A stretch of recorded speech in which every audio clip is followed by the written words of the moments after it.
આજના આ ખાસ વિશ્લેષણમાં સ્વાગત છે.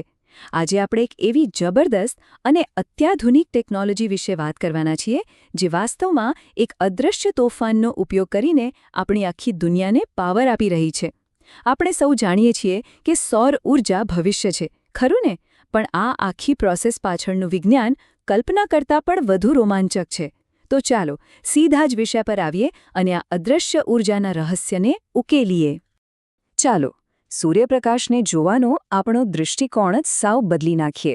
આપણા મનમાં ઘણીવાર એવો સવાલ થતો હોય છે કે જ્યારે સૂર્યનો પ્રકાશ વાસ્તવમાં સોલાર પેનલ પર પડે છે ત્યારે ત્યાં બરાબર શું થાય છે? સામાન્ય રીતે આપણે તેને માત્ર એક તેજસ્વી પ્રકાશ તરીકે જોઈએ છે, પણ ના, હકીકતમાં તે આકાશમાંથી વરસતો અદૃશ્ય ઊર્જાનો એક ભવ્ય વરસાદ છે. જી હા, આકાશમાંથી ઊર્જાના નાના નાના કણો સતત વરસી રહ્યા છે. આધુનિક મેગા પાર્ક્સ કેવી રીતે વિશાળ પાવર જનરેટ કરે છે તે સમજવા માટે ચાલો પહેલા પાઠ્યપુસ્તકના પાયાના ભૌતિક વિજ્ઞાનને એકદમ સરળ ભાષામાં સમજીએ. પાઠ્યપુસ્તકોની ભાષામાં કહીએ તો ઉચ્ચ તીવ્રતાવાળા પ્રકાશમાં ઉચ્ચ કંપન વિસ્તાર હોય છે, જેને આપણે એમ્પ્લિટ્યૂડ કહીએ છીએ. વિજ્ઞાનની અને કણોની ભાષામાં આનો સીધો અર્થ એ છે કે ઉચ્ચ ફોટોન ફ્લક્સ, એટલે કે કોઈ ચોક્કસ વિસ્તારમાંથી પસાર થતા ફોટોનની સંખ્યા ઘણી વધારે હોય છે. હવે આ જ વાતને એકદમ સરળ ઉદાહરણથી જોઈએ. ઓછી તીવ્રતા એટલે જાણે ફોટોનનો ધીમો ધીમો ઝરમર વરસાદ, જ્યાં પેનલ પર બહુ ઓછા ફોટોન પડે છે. જ્યારે બીજી બાજુ ઉચ્ચ તીવ્રતા એટલે સાક્ષાત ચોમાસાનો ભારે વરસાદ, જેમાં લાખો ફોટોન એકસાથે પેનલ પર ત્રાટકે છે. આ તફાવત ખરેખર બહુ મોટો છે. તો અહીં સૌથી મહત્વનો મુદ્દો એ છે કે જો વિશાળ માત્રામાં પાવર ઉત્પન્ન કરવો હોય તો પેનલ્સે શક્ય તેટલો ભારે વરસાદ પકડવો જ પડે. જેટલો ભારે ફોટોનનો વરસાદ પેનલ પર પડશે તેટલી જ વધુ માત્રામાં વીજળીનું ઉત્પાદન થશે. બસ આ જ પાયાના સિદ્ધાંત પર બધું કામ કરે છે. પણ અહીં એક સમસ્યા છે. પ્રકૃતિ આપણને હંમેશા આદર્શ પરિસ્થિતિ આપતી નથી. ચાલો જોઈએ કેવી રીતે. પ્રકૃતિ વીજળી ઉત્પાદનની પ્રક્રિયાને કેવી રીતે ખોરવી નાખે છે તે સમજીએ. સૂર્ય આકાશમાં સતત પોતાની જગ્યા બદલતો રહે છે અને અચાનક જ વાદળો પણ આવી જાય છે. આનાથી પ્રકાશની તીવ્રતા એકદમ ઘટી જાય છે, એટલે કે પેલો ફોટોનનો ભારે વરસાદ અચાનક ઝરમર વરસાદમાં ફેરવાઈ જાય છે અને આનાથી પાવર જનરેશનનું આખું ગણિત ખોરવાઈ જાય છે. પરંતુ આપણે વિજ્ઞાનના એક અદ્ભુત યુગમાં જીવી રહ્યા છીએ. 2025 અને 2026ના આ સમયમાં આધુનિક સોલાર ઉદ્યોગ પ્રકૃતિની આ મર્યાદાઓને પાર કરવા માટે ભૌતિક વિજ્ઞાનના આ જ નિયમને ખૂબ જ સ્માર્ટ રીતે હેક કરી રહ્યો છે.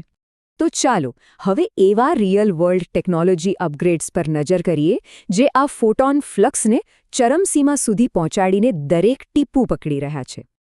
આમાં સૌથી પહેલું અને ક્રાંતિકારી અપગ્રેડ છે બાયફેશિયલ સોલાર પેનલ્સ. પરંપરાગત પેનલ્સ માત્ર ઉપરથી આવતા સીધા પ્રકાશને જ પકડે છે, પરંતુ આજના સમયની નવી પેનલ્સ ડબલ સાઇડેડ, એટલે કે બંને બાજુથી કામ કરે છે. તે માત્ર ઉપરથી પડતા સીધા વરસાદને જ નથી પકડતી, પણ જમીન પરથી અથવા છત પરથી અથડાઈને પાછા ફરતા બાઉન્સ બેક ફોટોનને નીચેની બાજુથી પણ ખેંચી લે છે. છત અથવા જમીન પરથી ઉછળતા આ ફોટોનને શોષી લઈને આ પેનલ્સ શાબ્દિક રીતે પ્રકાશનું રિસાયકલિંગ કરી રહી છે. આમ કરવાથી ફોટોન ફ્લક્સ વધે છે અને પરિણામે વીજળીનું ઉત્પાદન પણ મહત્તમ થાય છે. એક રીતે કહીએ તો એક પણ ફોટોન નકામો જતો નથી. અને વાત માત્ર અહીં જ પૂરી થતી નથી. જૂના જમાનાની જેમ પેનલ્સને એક જ જગ્યાએ સ્થિર રાખવાને બદલે આધુનિક મેગા સોલાર પાર્ક્સે એક બીજી જબરદસ્ત ટેકનોલોજી રજૂ કરી છે: AI સંચાલિત સોલાર ટ્રેકર્સ. આર્ટિફિશિયલ ઇન્ટેલિજન્સ અને અત્યંત ચોક્કસ મોટર્સનો ઉપયોગ કરીને આ પેનલ્સ આખો દિવસ સૂર્યમુખીના ફૂલની જેમ સૂર્યની દિશામાં ફરતી રહે છે. વહેલી સવારે સૂર્યોદય સમયે ગોઠવાઈને, બપોરે સૂર્યની ગતિ સાથે ફરીને અને છેલ્લે સાંજે સૂર્યાસ્તના અંતિમ કિરણોને પકડવા માટે તે એક્ટિવ રહે છે.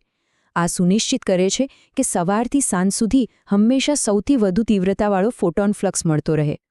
આજે જ્યારે ભૌતિક વિજ્ઞાનના નિયમોને હેક કરીને અદૃશ્ય ઊર્જાના દરેક ટીપાને પકડવામાં આવી રહ્યા છે, ત્યારે એક વાત ચોક્કસ વિચારવા જેવી છે કે આવતીકાલે ઊર્જા મેળવવાની અંતિમ મર્યાદાઓ શું હશે.